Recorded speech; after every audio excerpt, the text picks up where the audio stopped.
mon témoignage, c'est que Adam Thiam, ce n'était pas que la plume. Adam Thiam, c'était le verbe, c'était aussi la voix. On ne va pas s'étendre sur ses qualités professionnelles. Celles-ci sont connues et reconnues à travers les témoignages qu'on vient d'avoir ici, à travers les discours. On ne va pas s'étendre sur ses qualités professionnelles. C'était l'un des meilleurs journalistes de ces 30 dernières années, aussi bien au Mali qu'à l'international. Nous, ce qu'on peut dire, c'est qu'Adam, c'était une valeur sociale. Tout convergeait vers Adam. Les neveux, les nièces. Et de façon humble, il essayait de tout prendre sur lui. Il essayait de satisfaire tout le monde. Donc, on ne peut que souhaiter pour le repos de son âme. Adam, c'est une perte non seulement pour le Mali, mais pour l'Afrique. Et sans risque de se répéter, c'est un monument qui vient de tomber, je pense. Merci. Je crois que c'est le seul mot qu'on peut utiliser pour le définir. Profondément humain, profondément sensible.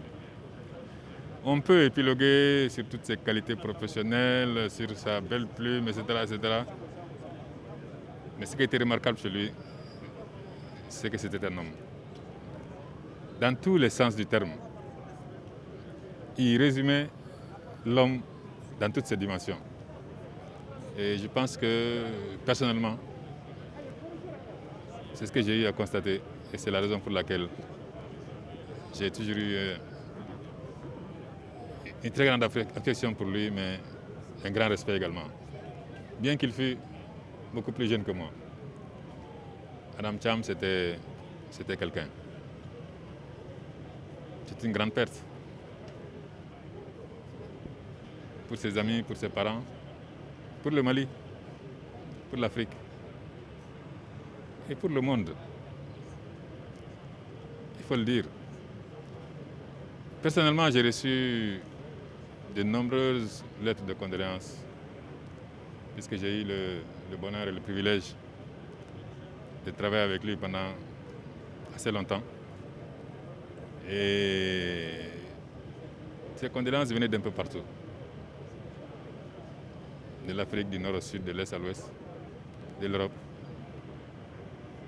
la Grande-Bretagne, les États-Unis, et même jusqu'en Russie. C'est pour ça que je dis, Adam Thiam, c'était un homme.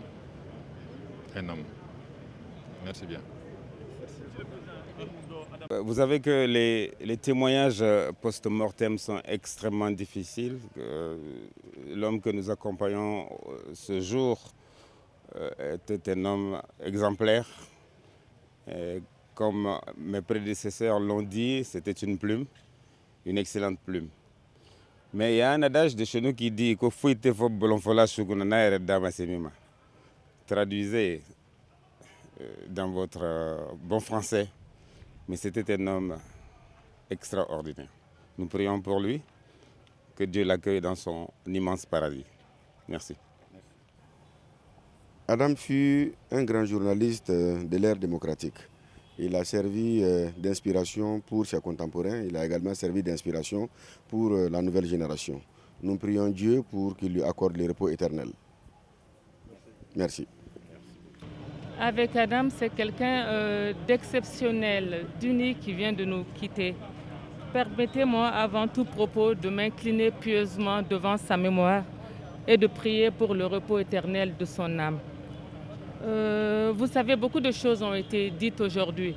On a loué l'esprit brillant qui était Adam Thiam, l'esprit intelligent qui était le travailleur acharné, le père de famille aimant, le frère solidaire, l'ami sincère, le grand patriote. Mais moi, ce que j'ai envie de retenir aujourd'hui, c'est l'amour de la vie qu'avait Adam Thiam, sa soif de la vie, cet amour qu'il savait si bien communiquer. Avec Adam, on dépassait tous les problèmes, on transcendait tous les problèmes. Et je garde 1000 souvenirs de Adam, parce que j'ai vu peut-être 1000 fois Adam, et à chaque fois, c'était des moments uniques, c'était des moments particuliers. Encore une fois, je m'incline pieusement devant sa mémoire, prie pour le repos éternel, prie pour sa descendance, prie pour ses enfants, qu'ils soient dignes du père qu'ils ont eu. Je vous remercie. Merci bien. Merci.